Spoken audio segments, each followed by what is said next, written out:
Call the cops. He's riding a jet ski on a lake he owns. That's the level of genius I was dealing with when the HOA president called in sirens, because I had the nerve to enjoy my own water. Apparently, somewhere between planting petunias and measuring mailbox height, she appointed herself Admiral of Neighborhood Lakes.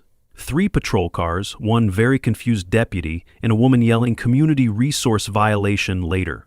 My weekend took a turn I did not see coming, and trust me, it didn't stop there. She had binoculars, noise charts, and something that looked suspiciously like a mood board of my shoreline. What followed was part courtroom drama, part comedy special, and 100% HOA nonsense. Ever dealt with a neighbor who thinks property lines are optional? Comment below, because this saga might just top it. Moving to my grandfather's ranch was supposed to be the start of a simpler life. After 10 years of coding software in a cramped downtown apartment, inheriting 180 acres of Texas countryside felt like winning the lottery. The old farmhouse needed work, sure, but the real prize was the lake right in the middle of the property. My grandfather had enjoyed his coffee beside it since 1987. The HOA neighborhood that bordered my property was built sometime after 2010, long after Grandpa had already been enjoying his morning coffee by this very lake. I spent my first week just walking the property lines, checking fences, and getting familiar with what was now mine. The deed was clear as day, 180 acres, including all natural water features and mineral rights. But it wasn't until I saw that lake sparkling in the afternoon sun that I knew exactly how I wanted to spend my weekends. I drove into town that Friday and bought myself a bright blue jet ski. Nothing too fancy, just something reliable that could give me a few hours of peace and quiet on the water. When I told the clerk I had my own lake, he was impressed, and honestly so was I. Saturday morning came, and I was out there at sunrise, skimming across the water for the first time. The feeling was incredible, pure freedom, with nothing but the sound of the engine and the wind in my face. I must have spent 3 hours out there, just enjoying the fact that this was all mine. No crowds, no fees, no rules except the ones I made. When I finally pulled back to shore, I noticed a woman standing at the edge of my property, watching me with an expression I couldn't quite read. She was probably in her late 30s, with shoulder-length brown hair and a cardigan that had seen better days. She waved at me with what looked like a friendly smile, so I shut off the engine and walked over to say hello. "Beautiful lake you've got there," she said, extending her hand.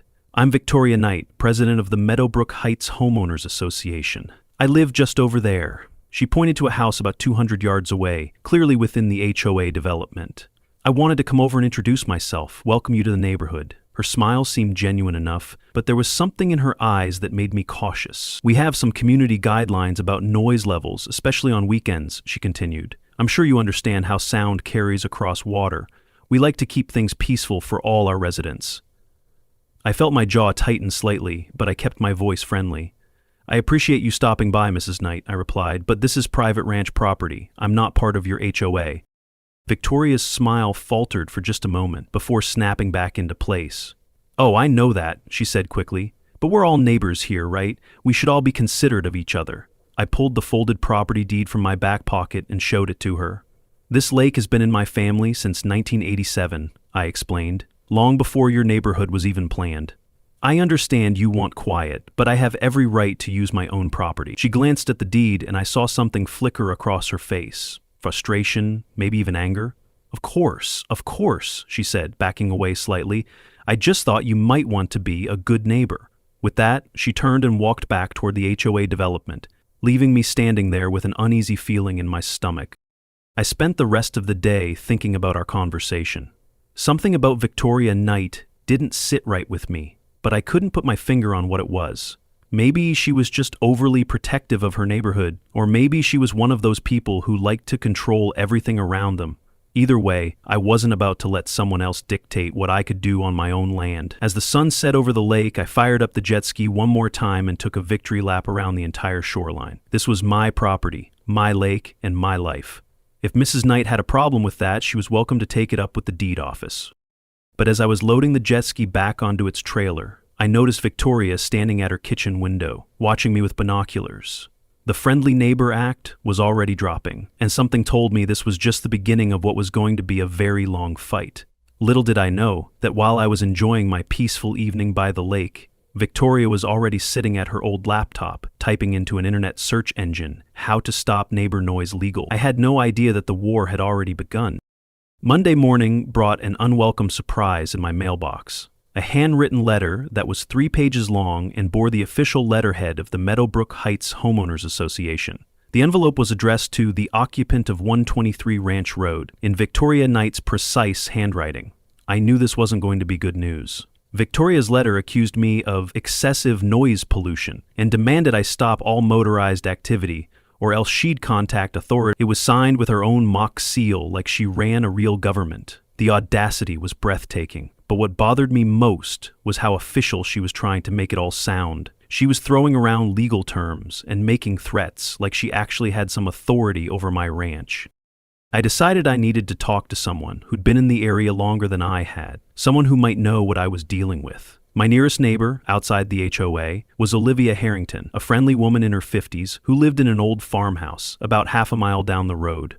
Olivia had been in the area for over 20 years and had watched the HOA development go up from nothing. When I showed her Victoria's letter, she let out a long sigh and shook her head. "Oh, honey, you're not the first person Victoria's gone after," she said, pouring us both some iced tea. "She's made life miserable for at least 4 families that I know of. People have moved away because she kept calling the police about dogs barking in the middle of the afternoon. Other families had to put up tall fences because she complained that their children's playground was an eyesore, visible from her kitchen window." Olivia explained that Victoria had become HOA president about 2 years ago, after somehow convincing the previous president to step down. "She's gotten worse since her divorce," Olivia continued. "Lost her job at the bank for some kind of conflict with her co-workers, and now being HOA president is basically her full-time job. She treats it like she's running a small country." The more Olivia talked, the clearer the picture became. Victoria Knight wasn't just a concerned neighbor. She was someone who needed to control everything around her, and my private lake was apparently her next target. "The thing is," Olivia added, "she's smart about it. She knows just enough about local ordinances and legal procedures to make people's lives difficult, even when she doesn't actually have any authority." I drove home that evening with a much better understanding of what I was up against.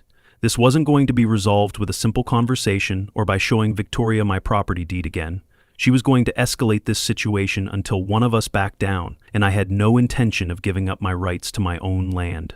I spent the evening researching Texas property law and noise ordinances, making sure I understood exactly where I stood legally. Everything I found confirmed what I already knew. I had every right to use my private lake however I wanted, as long as I wasn't violating any environmental regulations or safety laws.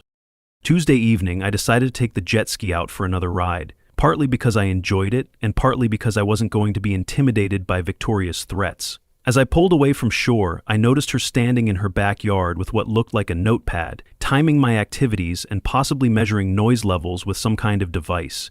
The woman was actually documenting my use of my own property like she was building a legal case. I gave her a friendly wave as I passed by her section of the shoreline, and she responded by furiously scribbling in her notepad. This was getting ridiculous, but I had to admit there was something almost comical about the whole situation. When I got back to the house that night, I found a voicemail from someone at the county office. Victoria had apparently called them to report repeated violations of community noise standards at my address. The county employee was polite but seemed confused, asking me to call back to clarify the situation regarding the alleged violations. I realized that Victoria was already escalating beyond angry letters. She was bringing in government agencies. As I was getting ready for bed, I made a decision. If Mrs. Knight wanted to play hardball, I was going to find out everything I could about her and her track record as a neighbor. I was done being reactive. It was time to go on offense. The next morning, I called the county office back and explained the situation. "Sir, if this is a private lake on private property, we don't actually have jurisdiction over recreational noise," the clerk explained. "Unless you're violating specific decibel limits during restricted nighttime hours, there's really nothing we can regulate." She asked for my property information to close the complaint, and I could hear her typing as I gave her the details. "Mr. Walker, this is the 3rd noise complaint we've received about your address this month," she said. "Are you sure this isn't some kind of neighbor dispute?" I assured her it was exactly that, and she promised to flag any future complaints from Victoria's address as potentially frivolous. That afternoon brought another escalation I hadn't expected. As I was checking my mail, I noticed a car parked across the street with someone taking photographs of my property. When I walked closer to investigate, the car quickly drove away, but not before I got a look at the driver. It was Victoria Knight. She was now conducting surveillance on my property like some kind of private investigator. The whole situation was becoming increasingly surreal, but I was starting to see a pattern in her behavior. Every time one of her official complaints got rejected, she escalated to the next level of harassment. I had a feeling that her next move was going to involve law enforcement, and I wanted to be ready for it. I spent that evening organizing all my property documents and preparing for what I suspected would be her most dramatic escalation yet. I spent Wednesday morning doing something I'd gotten pretty good at during my software engineering days: online research. Victoria Knight's name turned up in more places than I expected, and none of them painted a very flattering picture. Public records showed Victoria had been in at least 6 neighborhood disputes, some involving restraining orders and even emotional distress claims. There was a particularly interesting piece from last year about a lawsuit filed against the HOA by a family whose children had been banned from using the community playground because Victoria deemed their activities disruptive to the residential atmosphere. The most interesting discovery came when I searched for property records around my ranch. I found a 2015 record where she tried to buy part of the lake from Grandpa and got rejected flat. The rejection letter was still in the public records, stating that Mr. Walker has no intention of selling any portion of his family ranch, particularly the lake property. So Victoria's interest in my lake wasn't new. She'd been coveting this water for years. Thursday brought another phone call, this time from someone at the state environmental office. Victoria had filed a complaint about potential water contamination from unauthorized motorized vehicles in a natural water body. The state worker explained that they were required to investigate all environmental complaints, but she sounded as skeptical as the county noise control officer had been. "Ma'am, if this is a private lake on private property, we don't actually have jurisdiction unless there's evidence of contamination affecting public waterways," she explained. I provided her with my property information and deed number, and she promised to close the complaint once she verified the lake's private status. After lunch, I decided to pay Olivia another visit to see what else she might know about Victoria's history in the area. "Victoria moved here about 6 years ago with her ex-husband," Olivia explained. "Right from the start, she was obsessed with that lake of yours. She used to walk her property line every morning, staring across at the water like she was planning something." Olivia mentioned that Victoria had lost her job at the local bank due to conflicts with customers and coworkers. Her ex-husband said living with her felt like surveillance. She wanted to control everything.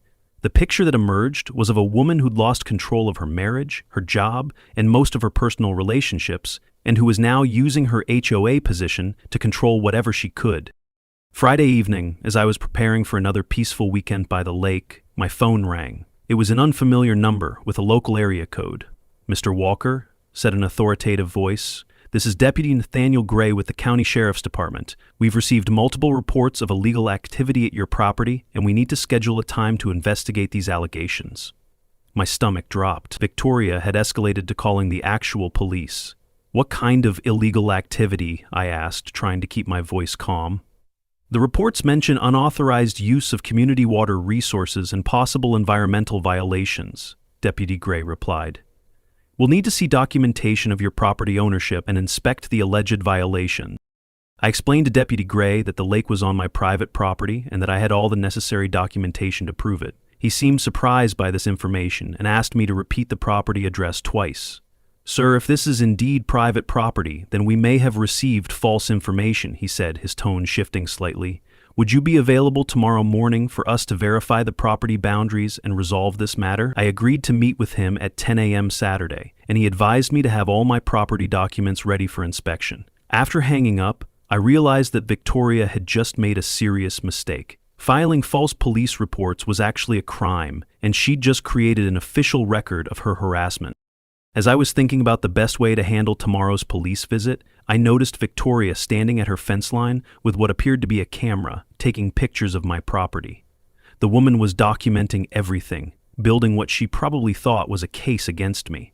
But what she was actually doing was creating evidence of her own obsessive harassment behavior.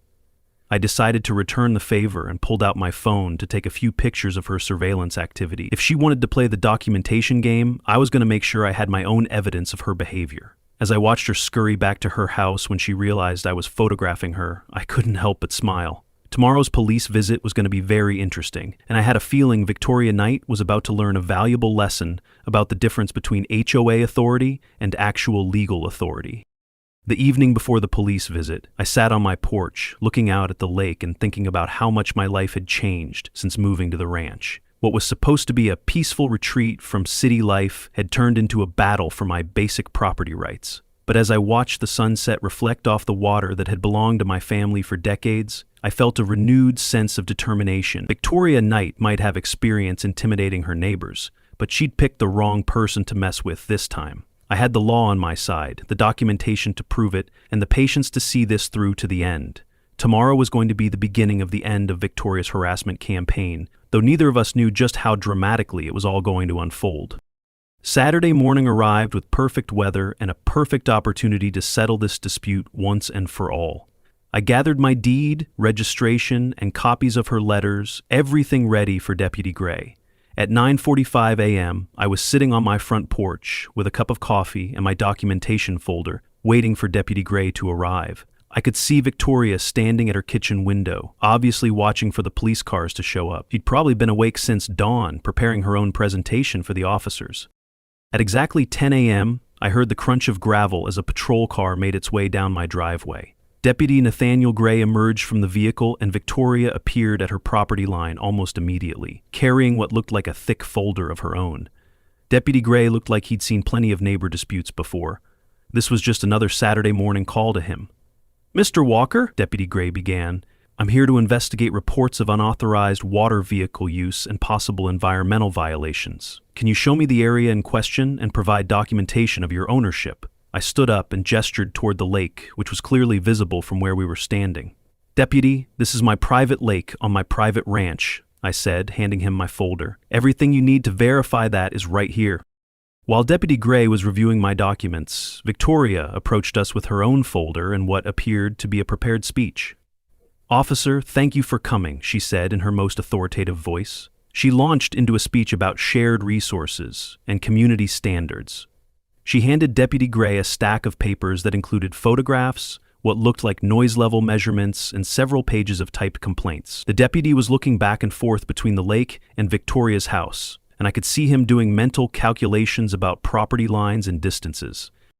Deputy Gray spent several minutes reviewing both sets of documents while Victoria continued her presentation about community standards and property values. When he finally looked up, he was holding my property deed and had a slightly puzzled expression on his face.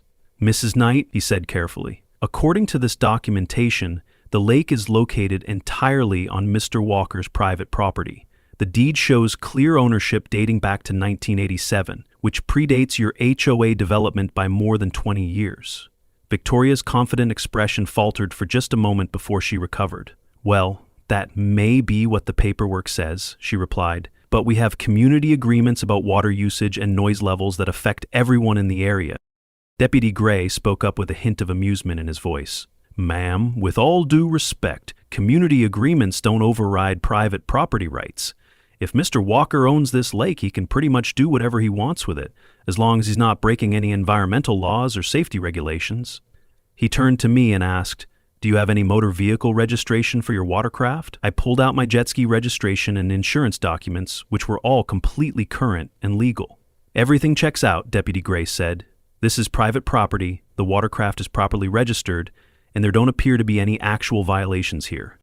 Victoria wasn't ready to give up yet. "But surely there are noise ordinances that apply to everyone," she insisted. "The sound from that machine carries across the entire neighborhood. It's disrupting the peaceful enjoyment of our properties." Deputy Gray consulted a small notebook and then looked back at Victoria. "Mrs. Knight, noise ordinances typically apply to activities between residential properties, not recreational activities on private land. Unless Mr. Walker is violating specific decibel limits during restricted hours, there's no violation here." He paused and fixed Victoria with a stern look. "However, filing false police reports is a misdemeanor offense. I'd strongly advise you to verify your facts before making future complaints." As Deputy Gray prepared to leave, he approached me privately. "Mr. Walker, I've been doing this job for 5 years, and this is one of the more unusual calls I've responded to," he said with a grin. "I've never had someone call the police to report illegal activity on someone else's private property. You might want to document any future harassment from your neighbor, just in case this escalates further. He handed me his business card and added, if she continues to file false reports, that becomes a pattern of behavior that we can actually do something about. As the patrol car drove away, I noticed Victoria standing at her fence line, watching it leave with an expression of shock and anger. The friendly neighbor mask had completely dropped, and I could see the real Victoria Knight for the first time. Someone who couldn't accept that she didn't have control over my property. That evening, as I was enjoying a celebratory jet ski ride around my lake, I realized that Victoria's escalation to law enforcement had actually backfired in the best possible way. Not only had the police confirmed my property rights, but they'd also created an official record of her false reporting. Deputy Gray's warning about documenting future harassment was good advice, and I decided to start keeping a detailed log of Victoria's activities. As I pulled the jet ski back to shore, I could see her standing at her kitchen window, watching me with binoculars. The woman clearly wasn't done yet, and something told me that her next move was going to be even more desperate than calling the police. I had no idea how right I was about that prediction. Over the next few days, Victoria's behavior became increasingly erratic and obsessive. She started walking the property line multiple times per day, taking photographs from different angles, and even tried to measure the distance from the lake to her house using what appeared to be a measuring tape.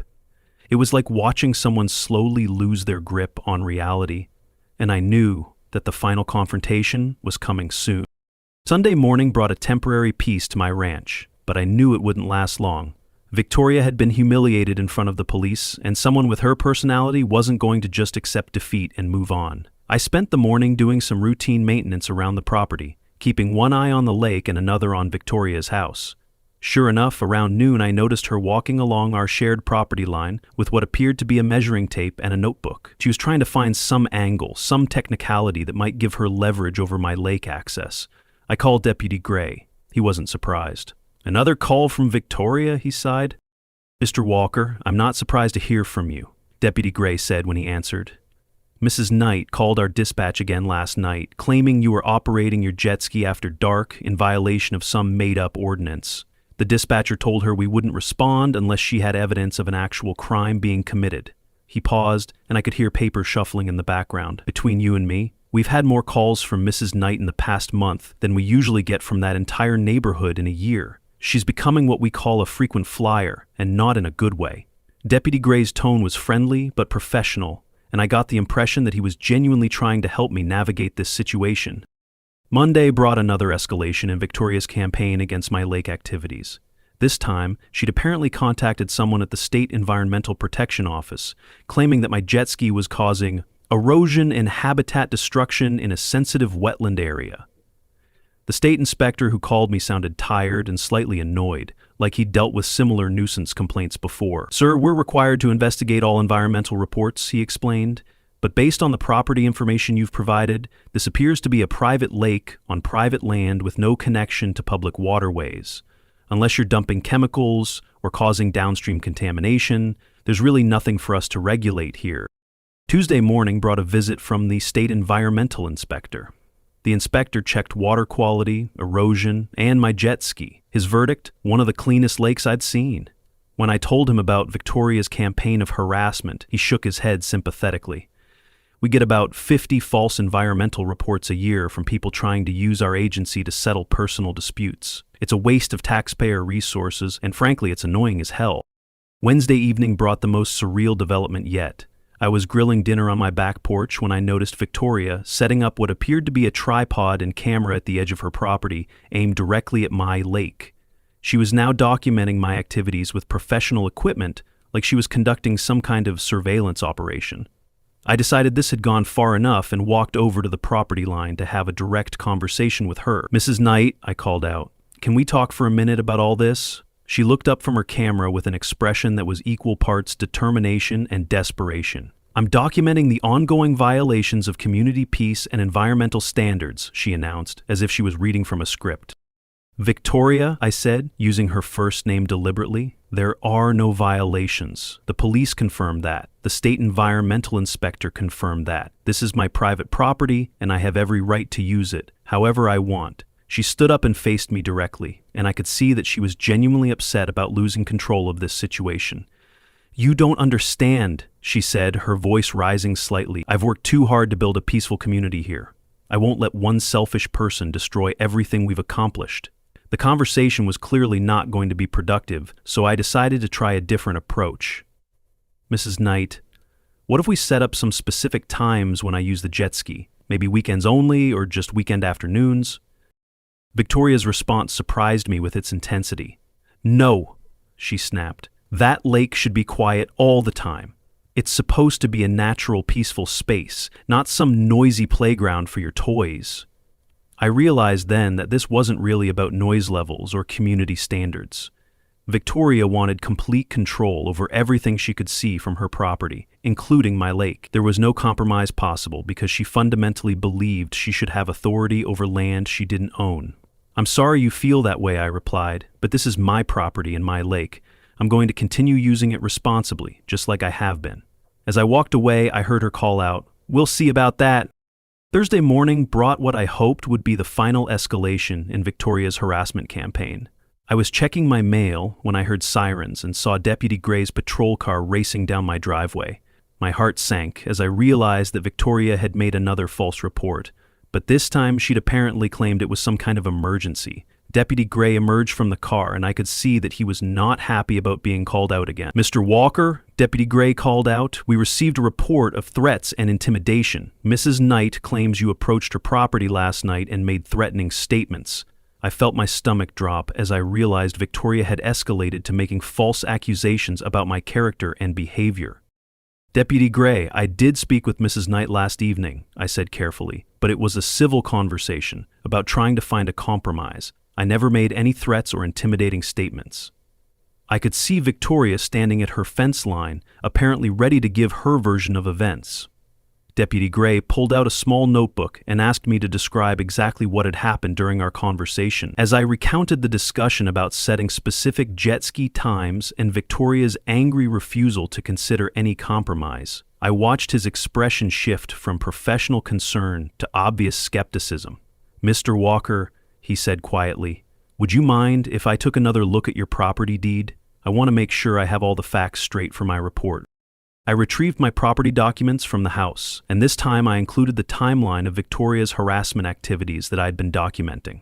Deputy Gray spent several minutes reviewing everything while Victoria waited anxiously at her property line. When he finished reading, Deputy Gray looked up at me with an expression that was part amusement and part disbelief. "Mr. Walker, let me make sure I understand this correctly," he said. "Mrs. Knight has been filing complaints about your use of a lake that's entirely on your private property that you've owned since before her neighborhood even existed?" I nodded, and he continued, "And now she's claiming you threatened her when you tried to offer a compromise about when you'd use your own lake?" The absurdity of the situation seemed to be dawning on him in real time.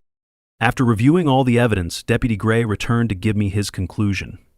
"Mr. Walker, based on my investigation, there's no evidence that any threats were made, and frankly, Mrs. Knight's story doesn't make much sense, given the property ownership situation." He paused and looked over at Victoria, who was still standing at her fence line. "However, this is the fourth false report we've received from Mrs. Knight in 2 weeks, and that's starting to become a pattern of behavior that we need to address." I felt a surge of relief mixed with anticipation. It sounded like Victoria's harassment campaign was about to backfire on her in a serious way. Little did I know that the next 24 hours would bring the most dramatic conclusion to this whole ridiculous situation, and Deputy Gray was going to get the biggest laugh of his law enforcement career. Friday morning, I woke up with a new sense of determination. Victoria's escalation to false police reports had crossed a line that I couldn't ignore, and Deputy Gray's warning about documenting her harassment pattern gave me an idea. If she wanted to make this a public matter, I was going to make it very public indeed. I spent the morning at the hardware store purchasing materials for what I was already calling my public education campaign. By noon, I had everything I needed to turn my property deed into a neighborhood teaching tool, and I was actually looking forward to Victoria's reaction. I made a massive sign, Parman Ranch Lake, HOF Free Zone. Below it, a timeline of Victoria's antics. I mounted it on a sturdy post right at my property line, where anyone driving past could see it clearly. The sign also included a smaller notice that read, "Property boundaries verified by county records. See deed on file." It was professional, factual, and absolutely guaranteed to irritate Victoria Knight. As I was installing the sign, I noticed her watching from her kitchen window, and I gave her a friendly wave when I saw her binoculars come out. The real masterstroke came when I decided to invite my neighbors over for an informal barbecue and property rights discussion. I put flyers in mailboxes throughout the area, including homes in Victoria's HOA development, inviting everyone to learn about local property history and enjoy some good food. Olivia Harrington was the first to respond positively, followed by several families from both inside and outside the HOA community. Even some of Victoria's immediate neighbors expressed interest in attending. Saturday afternoon brought perfect weather for my impromptu neighborhood gathering. About 15 people showed up, including several families with children who were fascinated by the jet ski and excited about the possibility of swimming in the lake. I had prepared a simple presentation about property rights and the history of the ranch. The most popular part was when I showed the original deed from 1987 next to current photos of Victoria's house, demonstrating that the lake had been private property for decades before her neighborhood existed. Olivia asked the question that everyone was thinking, so Mrs. Knight has been filing false complaints about activities on your private property? When I confirmed this and showed them the timeline of her harassment, the reaction was immediate and unanimous. These people had been living under Victoria's authoritarian HOA leadership for years, and many of them had their own stories about her unreasonable demands and controlling behavior. She tried to fine us for having the wrong color mailbox, said one neighbor. She demanded we remove our children's playset because it was visible from her kitchen window, added another. The community was ready for Victoria Knight to face some consequences. As if on cue, Victoria herself appeared at the edge of my property just as I was explaining her pattern of false police reports. She marched across my lawn like she owned the place, carrying what appeared to be a legal document and wearing her most authoritative expression. "This gathering is a violation of HOA community standards," she announced to the assembled crowd. "I'm ordering everyone to disperse immediately." The silence that followed was so complete you could hear the birds chirping by the lake. Then Olivia started laughing, followed by several other people, until the entire group was chuckling at Victoria's presumption that she had authority over my private property and my invited guests. "Mrs. Knight," I said, as politely as I could manage, "this is my private property and these are my invited guests. You have no authority here whatsoever." I held up my property deed for everyone to see. "This document gives me the right to use my land however I choose, including hosting barbecues, operating my jet ski, and educating my neighbors about property rights." Victoria's face was turning red with frustration and embarrassment. "We'll see about that," she said, pulling out her cell phone. "I'm calling the police right now to report this illegal gathering and your continued harassment of HOA residents." Several people in the crowd exchanged glances, and I could see them realizing that they were witnessing Victoria Knight's final meltdown in real time. True to her word, Victoria called 911 right there in front of everyone, claiming that I was hosting an illegal assembly on disputed property and harassing HOA members. What she didn't know was that Deputy Gray had already flagged her number in their system as a repeat false reporter, and the dispatcher was tired of dealing with her complaints. While we waited for the police to arrive, my neighbors continued to enjoy the barbecue and ask questions about property law and HOA authority. Victoria stood at the edge of the group like an unwelcome party crasher, furiously typing notes on her phone and occasionally taking pictures of my guests. When the patrol car finally arrived, 20 minutes later, Deputy Gray stepped out with an expression that was equal parts professional duty and personal entertainment. He was about to get the biggest laugh of his law enforcement career, and Victoria Knight was about to learn the hardest lesson of her life about the difference between HOA authority and actual legal power. Deputy Nathaniel Gray approached my property, and I could see immediately that his attitude was different from previous visits. Instead of responding to another one of Victoria's emergency calls, he was clearly here on a different mission entirely. "Mr. Walker," he called out as he walked toward my group of neighbors, "I need to speak with you and Mrs. Knight about an ongoing investigation." Victoria stepped forward confidently, apparently believing that the police had finally arrived to arrest me for some imaginary crime. "Officer, thank you for responding so quickly," she said in her most authoritative voice. "This man has been harassing HOA residents and hosting illegal gatherings on disputed property." Deputy Gray looked at her with an expression that was professionally neutral but privately amused. "Actually, Mrs. Knight," Deputy Gray replied, I'm not here about Mr. Walker's barbecue, which is perfectly legal on his private property. I'm here because our department has completed an investigation into multiple false police reports filed from your address. Victoria's confident expression faltered as the deputy continued. Over the past 6 weeks, you've filed 8 separate complaints about activities on Mr. Walker's property, and every single one of them has been determined to be false or misleading. Filing false police reports is a misdemeanor offense in this county, and we take it very seriously. The crowd of neighbors had gone quiet, sensing that they were about to witness something significant. Victoria looked around nervously, clearly not expecting this turn of events. Deputy Gray pulled out his notebook and continued his explanation while my neighbors listened in fascination. Mrs. Knight, you've reported unauthorized water vehicle use on public property. False, because the lake is private. You've reported environmental violations. False, because the state inspector found no violations. You've reported noise ordinance violations. False, because private property recreational activities don't violate our noise ordinances. And most seriously, you've reported threats and intimidation, which our investigation shows never occurred. With each item he listed, Victoria seemed to shrink a little more, and several of her own HOA neighbors were shaking their heads in disbelief at the scope of her false reporting. But more importantly, Deputy Gray continued, I need to see that property deed one more time for our official report because Mrs. Knight's complaints keep mentioning community property and public water features. I handed him my deed folder, which now included all the additional documentation I'd gathered over the past few weeks. As he opened the folder and began reading the property description aloud, I could see his shoulders starting to shake with suppressed laughter. He filed reports about a private lake that's been in your family since 1987? Deputy Gray laughed until he wiped tears from his eyes. The deputy's professional composure finally cracked, and he started laughing out loud.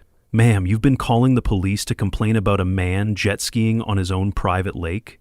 The absurdity of the situation hit everyone at the same time, and most of my neighbors joined in the laughter. I've been doing this job for 5 years, Deputy Gray continued, still chuckling. And this is the first time someone has reported a crime that consists entirely of a property owner using his own property legally.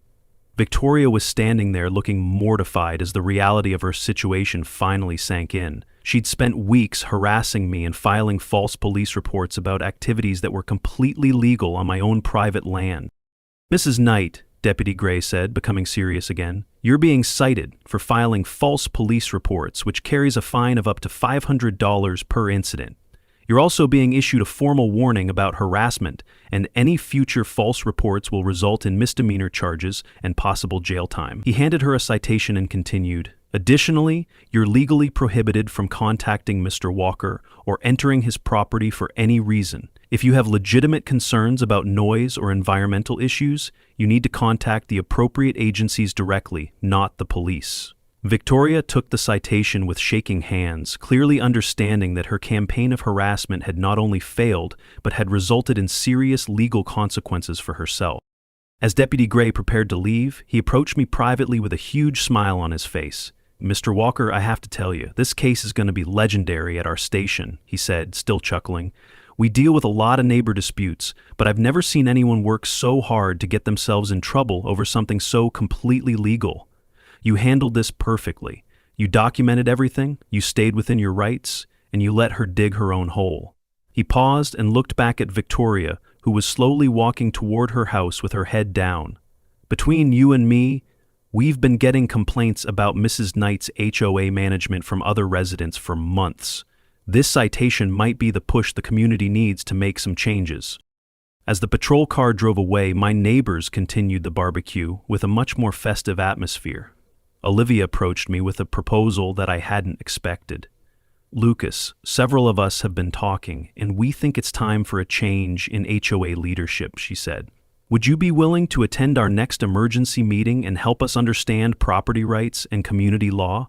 I think the whole neighborhood could benefit from someone who actually knows what they're talking about. I agreed to help, realizing that Victoria's harassment campaign had inadvertently brought the community together against her authoritarian leadership style.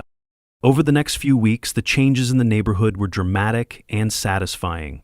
Victoria Knight was voted out as HOA president by an overwhelming margin, with Olivia Harrington winning the election to replace her. The new HOA board immediately rescinded most of Victoria's excessive rules and regulations, including the restrictions on children's play equipment and the requirements for specific mailbox colors. Victoria herself put her house up for sale within a month, unable to face the daily humiliation of living next to the lake she'd tried so hard to control. The for sale sign on her lawn became a symbol of justice for everyone who'd suffered under her petty tyranny. The best part of the whole resolution was that my weekend jet ski rides became a neighborhood tradition. Olivia's new HOA policy specifically acknowledged private property rights, and several families asked if their children could occasionally use the lake for swimming and fishing. My private ranch lake became a community asset in the best possible way, through mutual respect and voluntary cooperation rather than authoritarian control. Every time I see Deputy Gray driving through the neighborhood, he waves and grins, and I know he's still telling the story of the HOA president who called the police to report crimes that consisted entirely of a man using his own property legally. And that's the story of how a simple property deed can make a deputy laugh until tears come to his eyes, how an HOA president learned an expensive lesson about property boundaries, and why sometimes the best way to deal with a bully is to let them defeat themselves through their own unreasonable behavior. The lake is still as beautiful as ever, the jet ski still runs perfectly, and the private ranch lake sign has become a beloved neighborhood landmark that reminds everyone about the importance of respecting property rights and treating neighbors with basic human decency. Sometimes justice comes in the form of legal consequences, and sometimes it comes in the form of a law enforcement officer laughing at the sheer absurdity of someone's overreach. In Victoria Knight's case, she got both, and the whole community is better off for it. From all of us here at QA Stories, thank you for watching. Smash that like button, drop a comment, and join us again for more unbelievable stories.